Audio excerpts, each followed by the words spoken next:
kind of test my mic a little bit to see if it's picking it up. Looks like it is. All right. Hey, everybody. Welcome to Whole Heart. This is Monica C. Guidry. I said, hey, everybody. No, that is not what I say. Hello, friends. Welcome to Whole Heart. This is Monica C. Guidry, and I'm so glad that you're tuning in. I had to correct myself because you guys are my friends. It feels like you guys are friends and family from distance and near. So thank you again for tuning in. Last week was amazing. We had Dr. Celeste Holbrook on, and she kind of filled us in on low libido, you know, where she's come from, her story, kind of laid the foundation there. And today it's going to be even more laying foundation, but some good stuff. And before we get into it, you know, I have to remind you that I have these guided affirmation journals for you that are available on my website. So you want to make sure you lock into it. Let me show you guys, for those of you who can see, who you're watching on YouTube. So give me 1 second. Okay. And remember, we're family here. So, you know, all that fumbling around, it's okay because you're in your family's house. So this is the guided affirmation journal. It's 7 days. And I am so sure that once you start reading it, it will become a part of who you are, and you'll start believing those things and start living a more elevated, more joyful life. That's what it's all about. All right, so now that I've laid the groundwork, we're going to get straight into it with Dr. Celeste Holbrook. Thank you for being here again this week. How are you? I'm so well, Monica. It's so lovely to see you again, and I'm looking forward to this conversation. I love this. It's lovely to see you too. You look amazing. You're all glowy and stuff. Just fresh off of a workout, so thanks. I wish I looked like that after workouts. Well, I don't know. Testimony. Okay, so what are we going to be talking about? Oh my goodness. Okay, so what are we going to be talking about today, Celeste? Well, I think that it's really important for us to have better conversations around arousal and libido. So this is one of the things that I talk to clients a lot in the practice. And, you know, we're pretty good about, in our society, about talking about 10 tips to make his toes squirrel or scream or whatever it is, right? But sometimes we're not real good about talking about the kind of the mundane stuff that happens in our sex life, that happens to all of us in our sex life, me included. I'm a sexologist, right? So I think it's important to talk about things like low libido and low arousal. That's so good. And I remember last week when you were talking to us, you mentioned that low libido has to do with your mind. Mm-hmm. So if you're concentrating on things like laundry or dishes or the to-dos, right, it's hard for you to like really focus, right? Yes, absolutely. So I like to say that, and this is a generalization between men and women, so just know this is a generalization that I'm making stereotypically, but in general, women are a lot like pancakes and men are a lot like waffles. So men tend to be able to compartmentalize better. So if you were going to put syrup on a waffle, you could like pick and choose which, you know, square you wanted to put it in. So for men, it's like, I'm at work, I'm focused on work. I'm having sex, I'm focused on sex. I'm golfing, I'm focusing on golfing. I'm with the kids, I'm focused on the kids, right? Which is a beautiful, beautiful thing. And women tend to be a little bit more like pancakes, where you put syrup on and it kind of is like going everywhere. Yeah. Like I'm thinking I'm having sex, but I'm also thinking about the kids. And I'm also thinking about this conversation I had. And I'm also worried about this other thing. And things get convoluted or all mushed together. But that makes us really good at things like managing children while also making a meal and doing work contracts while also listening on the phone, right? So remote learning while also taking care of a 15-month-old. Yes, exactly. Exactly. So they both have good qualities. In sex, it's a little bit easier to be a compartmentalizer because you can really experience just sex, which is what we really want. So just knowing that as a female, like, it's probably just harder for you in general because you are good at thinking about a lot of things at once. Yeah. But it's not very helpful when you get into the bedroom and it's like, I can't get there. Like it's taking a lot to rev it up, you know? So What would you say, guide us through the process of, you kind of talked a little bit about it last week, but this week kind of guide us through the process of getting out of our heads, and so that we can like get into the moment and enjoy the moment. Yeah. So like you mentioned earlier, Monica, responsibility is the biggest killer of arousal. So any way that you can just from the beginning of the week or the beginning of the day, figure out how to ask for help or take downtime for yourself. I think it's really hilarious how we consider showers like a beautiful act of self-care. Like that is the bare minimum, my friend. Like you should be able to take a shower. That shouldn't be like self-care. That is just care. It's really sad, but it is It good. is. It is, right? So from the beginning of the week, from the beginning of the day, figuring out how you can offload some of those responsibilities. Can your kids load the dishwasher? Can your partner figure out a way to make a meal? Or, all of those things, figure out how to do that so that you can open up space for eroticism, because really eroticism and arousal appear when there's space to do so. Right. Yeah. Yeah. So that's like the beginning of it, is just asking for help. And it seems so simple. Like, when you put it like that, it's like, well, yeah. Offloading is a great term. Like let's lay some of this stuff. I don't have to carry all of this stuff. Let's get some help in here so I can free my mind, free my hands to receive whatever that is for the moment that we are in, so that I can be present. It's so good. So go ahead. Well, I was just going to say, lots of times I'll say like the very best sex toy that you can buy is a vacuum, and watching your partner vacuum like gets you going better than anything else, right? Right. Especially if your love language is acts of service. Oh, that's probably going to really rev you up right now. Yes, exactly. So everything that happens between orgasms is part of foreplay, right? Okay. Like everything that happens in your relationship is either going to lead you toward vulnerability and connection or away from vulnerability and connection in your sex life. So really, as partners, think about how you're moving towards or away from a beautiful sexual experience. And if you are going to take responsibility for your own arousal, which we all should take responsibility for your own arousal, ask for help. Say like, this is what I need to be able to show up in our sex life authentically. Yes. Yeah. Okay. So you hit something. You said something about being vulnerable. And we talked a little bit about this last week too. Like you have to be able to be vulnerable with your spouse or your significant other. And if you cannot be, then that's a problem in itself. Yeah. Because you have to be vulnerable to be able to tell your significant other what it is you need. Right. Being vulnerable is very much a strength. Like you have to be pretty confident to be able to say like, hey, I don't like being touched there. Can you touch me in a different spot or different way or different rhythm?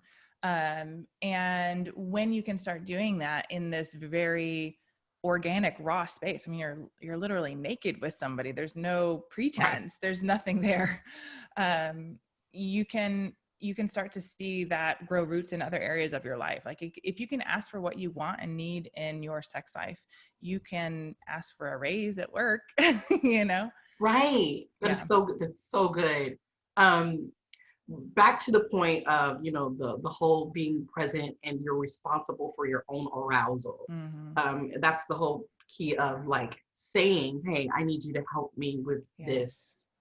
I need you to help me unload this. Now, as far as when you're in the moment and you start getting flooded with all of these thoughts, like how do you get back to being present? I know you talked about it a little bit last week about you mentioned like a leaf, recognizing let the leaf blow away into the river, But what happens when you keep bouncing back and forth, because it's not always easy to just I'm just going to let that go. How? Yeah, it's not always easy. So I would back up just a bit and think about creating an environment first. And we talked about this a little bit, but create an environment first in wherever you typically have sex, probably in your bedroom. Create an environment that helps you stay in the moment. So if it doesn't help you feel dreamy or sexy, it does not belong in your bedroom. Ooh, yes. Mm-hmm. We have a rule. We have a rule in my house. Like there are no televisions in the room, in the bedrooms. No Thumbs TV. up. Yes. No TVs. And Yes. every now and again, we'll like get on each other like when we have our phones and we're Mm-hmm. like, put your Yeah. phone down. You Yep. know, this is not a place for electronics. This is a place for relaxation Mm-hmm. and intimacy, and that's it. Yeah. Would I you mean, you agree? can literally, I totally agree. And I love that you do that. And clients hate it when I ask them to take their televisions out of their bedroom, but it really does. I mean, think about if you could watch one show or you could have a sexual experience, you know, like, um, like you have time. That is You have that is time to true. watch. But it really is about helping you stay in that mind frame because you can just, I mean, literally what you're doing is like Pavlov dogs teaching yourself, like when you enter into this space, it is sacred for sleep and for sex. Right. And so you can teach yourself like, oh, once I go through this threshold, I am lighter, I am playful, I am at ease. And it's just easier to get into a sexual scenario and stay in it when you have Stay in that it. feeling. That's the key word, to stay in it. I like that. Making your environment conducive for the experience that you want to have. Yeah. Almost like almost like this is actually a really good idea to create a space that's tranquil or Oh, to yes. give way to that. I like that. I like, take notes, ladies. Yes. Set up your space. Yes. I do more of this in my practice than you would ever even imagine. I've taught people Really? how to like kennel their dogs, and make sure they're not on their bed because that interferes with sex. Like it really is a practical thing, you know? Maybe you have to take the pictures of your kiddos outside, or maybe, Co-sleeping. No more yeah, co-sleeping. co-sleeping is one of those things. It's hard. It's hard, Yeah, right? yeah, Yeah. it really is. So, I mean, you're not alone, ladies. I mean, if you're listening in and, you know, that's an issue for you. I mean, when you think of low libido, you feel like, oh my God, there must be something chemically wrong, you know, all of these things, but that's not the way that you're breaking it down, Celeste. It's really all mental. I mean, it's mental and A chemical lot. can kind of go and coincide, but this Right. particular thing is not Right. when we're speaking of low libido. It's all mental. And Mm-hmm. so basically getting out of your head, getting out of your own way, Mm-hmm. and allowing yourselves to say, or giving yourself permission to not have to do it all. Yeah. Yeah, exactly. I like that. Exactly. Kennel the dog, no co-sleeping, Yeah. set your space. These are all really good Take the things. pictures of your mother-in-law out. Um, Right. But I mean, it's so really, simple, but it makes is sense. it does. It does. The other thing too is understanding really that we typically think of libido and arousal on a male scale. Mm. So so be like, notice that just because you have a lower libido than your partner doesn't mean that yours is low. Like, right, we don't say men have hyper libido, we say Mm. women have low libido. It's because Right. we judge libido on a male scale. That is so good. You know, I was always told that when you hit your 40s, you know, your libido is going to like Mhm. skyrocket. It's going to like be through the roof. Does age have anything to do with that? We do see that patterning as sexologists. We do see that. We think that it's because women in their 40s give less Crap. SHITs. Seriously. That I is mean, like, so you're just true. more comfortable in your body, you're more comfortable asking for what you want, and your kids are typically a little older, and so you don't have as many of those intense responsibilities. Yeah. So yeah, it could be a little bit of hormonal, but I'm a behaviorist, so I'm going to talk about like how you are interacting with the world behaviorally. No, so talk a little, just you don't have to go into grave detail, but what about that? What behaviorally? Well, so a lot of people will come into the practice and say, I feel like I have low libido, or I feel like I have low testosterone, and I feel like I need to get my hormones checked. And that may all be fine and good, but let's start behaviorally, because a lot of times it's not just about tweaking your hormones. Sometimes it is, Mhm. but a lot of times it's about what can we do behaviorally or in your relationship or in your bedroom to help things feel more accessible to you. So good.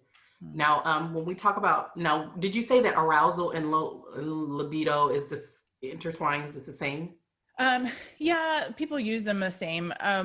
I like to use the term arousal because it is a little bit more specific to getting sexually aroused. Libido tends to think, or we tend to think of libido as desire for sex, and desire and arousal are a little bit different. Like you can have desire for sex, but not necessarily be aroused. So they're a little bit different. And so we kind of mix them up when really we should be saying, I have desire for sex, but I don't really feel aroused for sex. Like I wish I wanted sex, but I just don't feel aroused for sex. So in those moments, give yourself some time to get aroused, like start sexual behavior and see if the arousal shows up, which a lot of times it does. So now, just because we don't want to give too much away for next week, but as far as that, like, how do you test that out, or in your term? Yeah. So there's a difference between responsive and spontaneous arousal. And so if you find that you never really out of the blue want to have sex, like you're just not sitting at a baseball game and think like, I wish I was having sex right now. But if you do get into a sexual scenario with your partner and you start to make out and kiss, and then like you start feeling like, oh yeah, this is the thing that I like, I want to do this, you probably experience responsive arousal, which just means that sex has to begin, or sexual behavior has to begin before your arousal shows up. And there's nothing wrong with that. I was just about to say, like, is that something wrong? Because I'm trying to think of a time. Has there ever been a time where I'm like, literally, it's like a random thought, like, I don't know if I can think of a time. Maybe when I was younger, like maybe, like early, like 20s, probably, but nothing as an adult. And it's probably because of the responsibilities, like maybe, and that's kind of how. Yeah. And if you think biologically or evolutionarily, like we as women would need to protect getting pregnant more than like a man would need to impregnate as many people as they could, like think evolutionarily, right? I get it. Yes. And so we're a little bit more protective of who we would consider having sex with. And so it might be that we just are a little bit more protected until we see that person's safe and we're engaging with them in a sexual way. And then our arousal starts to show up. And there's just nothing wrong with that. But we only see on movies spontaneous arousal, like a more male version of arousal where like, I would feel like having sex. So we go and we're going to have sex in the on-call room in Grey's Anatomy and all this, and that's just not the way that a lot of us experience. And I'm like, there probably are women out there that are just wired like that. They're like, I'm ready to go. Let's go. Yeah. Okay. Absolutely. So I know next week we talked a little bit pre-show about what to expect for the following week. So next week you'll dive a little bit more into how to get aroused and what are some other things we can look forward to. Yeah, we'll talk about some like actual tips and tricks and techniques and body moves to really understand about yourself, to help you get aroused and to help you have sex that feels really good to you, to help you communicate with your partner about what you like and what you don't like, and give you some real tangible ways to make your sex life more connective and more intimate. So awesome. Well, thank you so much, Celeste, for being here. You're amazing. You're a good friend of mine. Yay. I got your email. I signed up for your, when I was doing your calendar the calendar thing. Yeah. And so I automatically got the email from you, and I'm like, I like her, in the email. It's so, okay. So ladies and gentlemen, if you weren't able to listen in last week, there is on her website, you're able to download a list of questions to you want to tell the listeners about that? Yes, absolutely. Go to my website, drcelesteholbrook.com, and you can download a list of questions that you can use as a platform for discussion about sex with your partner so that you can make sex better. So the better you can talk about sex, the better sex is going to be. Absolutely. So go check it out. Absolutely. And you can get on my newsletter list to get all my funny stuff. And it's not spam or anything. It was really information that I wanted to receive. So yes, so it's great, guys. So make sure you sign up for that. Speaking of signing up, make sure that you go to my website. I have another 5-day Pursuing Passion Challenge coming up at the end of the month. And also make sure that you sign up on and subscribe, because I have my calendar now open for 15 minutes of power. And that's to kind of get you guys some clarity on maybe some lost dreams, or if you want to just talk to someone about you may be launching a new venture, whatever it is, make sure you just get on my website, monicacguidry.com, and we can kind of like point you in the right direction. I love Thank that. you again for Dr. Celeste for being here. You're so welcome, Monica. Go Bucks. You know what? In my house, and I hope I don't lose, subscribers, but in my house, my husband's from Louisiana, so he's a tiger. Like he's all day long LSU. So what are you gonna do? I'm like rooting for home team, Tigers, both. Yes, but right. Thanks again for coming. I can't wait to talk to you next week. Yeah. And ladies and gentlemen, thank you for tuning in to Whole Heart with Monica C. Guidry. As always, a whole heart is a joyful heart, a heart that's full of joy. And we're trying to pursue that one day at a time. Until then, I'll talk to you soon. Bye. Bye.